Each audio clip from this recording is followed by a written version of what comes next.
তো আজ বানাবো আমি হচ্ছে চ্যাং মাছের রেসিপি। অনেকে এটা টাকি মাছ হিসাবেও জানে। তো আজকে বানাচ্ছি চ্যাং মাছের রেসিপি। তো নমস্কার বন্ধুরা, মুনমুনির রান্নাঘরে আরও একবার সবাইকে সাদর আমন্ত্রণ জানাই। তো আজকের রেসিপি আমি কিভাবে বানালাম দেখবেন সবাই। অবশ্যই স্কিপ করবেন না, তাহলে কিন্তু জানতে পারবেন না আমি কিভাবে রেসিপিটা বানালাম। তো এই মাছটা কিন্তু আগে কিন্তু ধুয়ে পরিষ্কার করে নিতে হয়। আর এটা নুন দিয়ে কিন্তু মাছগুলো মানে চটকে ভালো করে ধুতে হয়, কারণ এর গায়ে একটা পিচ্ছিল পদার্থ থাকে, যেটা কিন্তু পরিষ্কার করে নেওয়া খুবই দরকার। ভালো করে একটু ঘষে ঘষে এটা ধুতে হয়। তো এটা পরিষ্কার করে প্রথমে আমি নিয়ে নিয়েছি। আর মাছ থেকে কিন্তু এইরকম একটা তেল বেরোয়। আর এখানে রেসিপির জন্য নিয়ে নিয়েছি টমেটো পেস্ট, নিয়েছি পেঁয়াজ, একটুখানি কুচি, একটু কালো জিরে, আদা রসুন কাঁচা লঙ্কা বাটা, নিয়েছি কাশ্মীরি লঙ্কার গুঁড়ো, হলুদ গুঁড়ো আর নুন, জিরে গুঁড়ো। ব্যাস এইটুকু দিয়েই মশলাটা দিয়ে আজকের রেসিপিটা বানাবো। এটা একটু কম কম মশলা দিয়ে হয়ে যায় রেসিপিটা, কিন্তু খেতে লাগে খুবই ভালো। আর এই মাছটা আমি প্রথমে নুন আর হলুদ দিয়ে একটু মিশিয়ে মাখিয়ে নেবো। তো প্রথমেই আমি নুন আর হলুদ গুঁড়ো দিয়ে এই মাছটাকে ভালো করে মাখিয়ে নিচ্ছি। মাছের যেই তেলটা দেখছেন ওইটা কিন্তু মাছের মধ্যে দিয়ে দেবো। ওটা কিন্তু খেতে কিন্তু খুবই ভালো লাগে এই মাছে। অনেকেই জানে, যারা খানা অনেকেই আছে এই মাছটা কিন্তু খায় না, কিন্তু এই মাছটার অনেক গুণাগুণ আছে, যে এই মাছটা খাওয়া খুবই উপকার। তো এখানে এই নুন হলুদটা দিয়ে এই মাছটাকে আমি কিন্তু ভালো করে মাখিয়ে নিচ্ছি। তো নুন হলুদ দিয়ে আমি মাছটা ভালো করে মাখিয়ে নিয়েছি। তেলটার সঙ্গে মাখাবো না, তেলটা এমনিই দেবো, দেখতে পাবেন কখন আমি দেবো। একদমই ভিডিওটা স্কিপ করবেন না। তো কড়া এখানে আমি বসিয়ে দিয়েছি, দিয়ে দিলাম তেল। এখানে সর্ষের তেল দেবো কিছুটা পরিমাণ, আমি এখানে তেল দিয়ে দিয়েছি।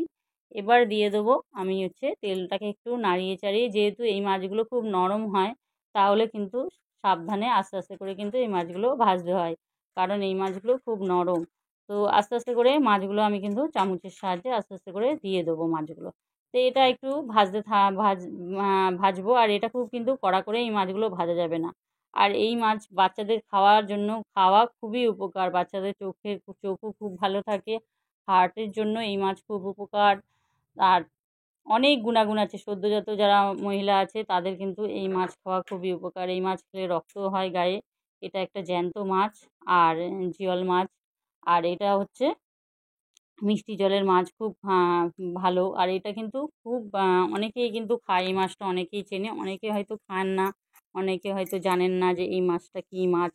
কিন্তু এই মাছগুলো খাওয়া কিন্তু শরীরের পক্ষে খুবই ভালো। এর অনেক গুণাগুণ আছে, গুণাগুণগুলো আপনাদের সামনে সবটা আমি বলতে পারলাম না, যেইটুকু আমি জানি সেইটুকু আপনাদের সাথে শেয়ার করলাম। তো এই পর্যায়ে মাছগুলো যখন এক পিঠ হয়ে যাবে, আমি আর এক পিঠ একটু ভেজে তুলে নেবো। খুব বেশি লাল করেও ভাজবো না। দেখুন এইরকম করে আমি মাছগুলো ভেজেছি। মাছগুলো কীরকম দেখতে পাচ্ছেন তো, অনেকটা পাকাল মাছের মতো দেখতে, কিন্তু পাকাল মাছ নয়। পাকাল মাছ যেমন পাকে থাকে, এই মাছটা পাকে থাকে না। এই মাছটা মিষ্টি জলের মাছ, খুব ভালো। তো এই মাছটা এবারে ভাজা হয়ে গেছে, আমি তুলে নিয়েছি। আবারও কিছুটা পরিমাণ মাছ ছিল, সেগুলোও কিন্তু আমি ভেজে তুলে নেবো। এই একই প্রসেসে আস্তে আস্তে করে দিয়ে ভাজবো। আর এটা কিন্তু সাবধানে আস্তে আস্তে করে উল্টাবেন, কারণ মাছগুলো খুব নরম হয়, ঘেঁটে যাওয়ার সম্ভাবনা থাকে, তার জন্য একটু আস্তে আস্তে ধীরে ধীরে মাছবে। এরই আবার একটা বড় এর থেকে বড় বড় আরেকটু পাওয়া যায়, সেটা হচ্ছে লাল লাল এই মাছগুলো, লাল চেঙো বলে সেগুলো, লাল চেঙো মাছ। কিন্তু এটাকে হচ্ছে কালো চেঙো বলে, অনেকে চ্যাং মাছ বলে, অনেকে চেঙো মাছ বলে, অনেকে টাকি মাছ বলে। বাংলাদেশের যারা আছেন তারা হয়তো এটাকে টাকি মাছ বলে পরিচিত সবার কাছে। তো আমি জানি না, আমি যেটুকু জানলাম আপনাদের সাথে শেয়ার করলাম। যদি ভুলবশত কিছু বলে থাকি তাহলে আপনারা আমাকে নিজ গুণে ক্ষমা করে নেবেন, কারণ আমি অতটা ভালো করে জানিও না এই মাছের বিষয়ে। যেইটুকু জানলাম আপনাদের সঙ্গে আমি শেয়ার করলাম। আর আপনারা যদি কিছু জানেন তাহলে অবশ্যই আমাকে কিন্তু কমেন্ট বক্সে জানাতে ভুলবেন না। আপনাদের ভাষায় এই মাছটাকে কী মাছ বলে অবশ্যই কমেন্ট করবেন। আপনারা কি খান তো এই মাছ, তাহলে অবশ্যই আমাকে কমেন্ট করে কিন্তু জানাতে কিন্তু একদমই ভুলবেন না। আর যারা খান না তারা একটু খেয়ে দেখবেন, এই পদ্ধতিতে খেতে কিন্তু খুবই ভালো লাগে। আর এই মাছ কিন্তু অনেক দামেরও বিক্রি হয়। তো এখানে আমি কিন্তু মাছগুলো এই প্রসেসে কিন্তু ভেজে ভেজে তুলে নিচ্ছি। তো আর বেশি তেলও লাগে না, এই মাছটার রেসিপি বানিয়েছিলাম আমি। তো এখানে দেখুন তেলটা দেওয়ার পর আর একটু ১ চামচের মতো একটু মাছগুলো ভাজার পর আমি দিয়ে দিয়েছি। মাছটা ভাজার পর এইরকম হয়েছে দেখুন, দেখিয়ে দিচ্ছি মাছটা কীরকম হয়েছে দেখতে। তো এই পর্যায়ে মাছটা আমি ভেজে তুলে নিয়েছি। এবার চলুন আমি রান্নায় রেসিপিতে যাই। তো এখানে আমি দিয়ে দিলাম একটু প্রথমে কালো জিরে। হাতে নিয়ে একটু হাতের ভালোবাসায় জিরে পুরো কালো জিরে আমি দিয়ে দিয়েছি প্রথমে। তো কালো জিরে দিয়ে দেওয়ার পরে এখানে দিয়ে দেবো পেঁয়াজ কুচি। খুব বেশি পেঁয়াজ কিন্তু লাগে না এখানে, আমি ছোটো সাইজের 2টো পেঁয়াজ দিয়েছি, খুব বেশি পেঁয়াজ কিন্তু একদম লাগে না। আর রেসিপিটা একদম অল্প তেল মশলাতেই রান্না হয়ে যাবে, কিন্তু দেখে মনে হবে কত তেল মশলা আমি দিয়েছি, কিন্তু তেমন কিছুই নয়। এখানে 2টো ছোটো ছোটো পেঁয়াজ দিয়েছি, পেঁয়াজটাকে একটু কিন্তু ভেজে নিতে হবে। তো পেঁয়াজটা একটু ভেজে নেবো, একটু লাল লাল করে একটু ভাজতে হবে।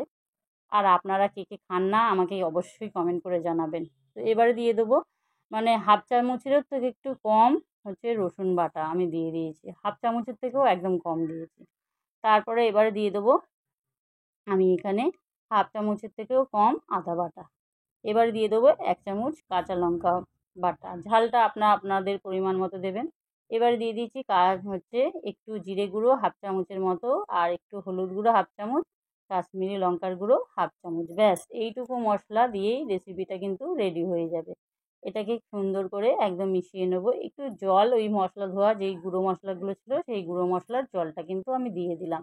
দিয়ে এটাকে কিন্তু ভালো করে আবারও একটু মিশিয়ে টিশিয়ে নেবো, একটু কষিয়ে নেবো। এইভাবে কিন্তু কষাতে থাকবো। এই রেসিপিটায় খুব বেশি তেল মশলা লাগবে না, কিন্তু দেখে খুবই মানে দেখে মনে হবে যেন কত তেল মশলা দিয়েছি, কিন্তু কিছুই নয়। তো এবারে দিয়ে দেবো এই যে টমেটো পেস্টটা করেছিলাম সেই টমেটো বাটাটা আমি দিয়ে দিয়েছি। এখানে একটা টমেটো আমি পেস্ট করেছিলাম, তো মাঝারি সাইজের টমেটোটা ছিল, তো সেটাই পেস্টটা দিয়ে দেবো। একটু যাতে একটু ওর একটু কাইটা যেন একটু বেশি হয়, তার জন্য অনেকটা মাছ ছিল তো তার জন্য। এবার এটা ভালো করে একটু এটাকে কষিয়ে নিতে হবে, যেহেতু রসুন পেঁয়াজ আদা সব রকম মশলা আছে। তো এই মশলাগুলো যেন একটু সুন্দর একটু কষা হয় সেইভাবে একটু কষে নেবেন আপনারাও। তো এই পর্যায়ে যখন কষা হয়ে যাবে তখন কিন্তু এটাকে আবারও একটু নেড়ে ছেড়ে আমি এবার দিয়ে দেবো এতে জল। এবার কিন্তু কষতেই থাকবো, একটু কষে নিয়ে এবার জল দেবো। মশলাটা কিন্তু ভালো করে কষে নেবো। আমার চ্যানেলে আমি সবসময় ছোটো ছোটো রেসিপিগুলো দিয়ে থাকি। আপনাদের যদি আমার রেসিপিগুলো ভালো লেগে থাকে অবশ্যই আমার চ্যানেলটাকে সাবস্ক্রাইব করে পাশে থাকার অনুরোধ রইল। এখানে দিয়ে দেবো সেই মাছের যেই তেলটা ছিল, মানে মাছের ভেতরে যেই তেলটা ছিল সেই তেলটা কিন্তু দিয়ে দেবো। তেলটা আবারও একটু নাড়িয়ে চাড়িয়ে একটু কষিয়ে নেবো যাতে ওর গন্ধটা না ছাড়ে। তো এইভাবে কষিয়ে নেওয়ার পরে আমি এখানে জল দেবো একদম অল্প পরিমাণে, যেটুকু পরিমাণে মাছটা একটু ফুটলে ভালো হয়। তো এখানে 1 বাটির মতো জল আমি দিয়ে দেবো। প্রথমে একটু জল দিয়েছি, দেখলাম একটু গাঢ় গাঢ় হয়ে আছে, আবারও একটু পরিমাণে জল দিয়ে দেবো। অবশ্যই আমার চ্যানেলটাকে সাবস্ক্রাইব করে পাশে থাকার অনুরোধ রইল। পাশে থাকা বেল আইকনটা অবশ্যই অন করে রাখবেন, যে কোনো রেসিপি দিলে আপনাদের কাছে সর্বপ্রথম পৌঁছে যাবে।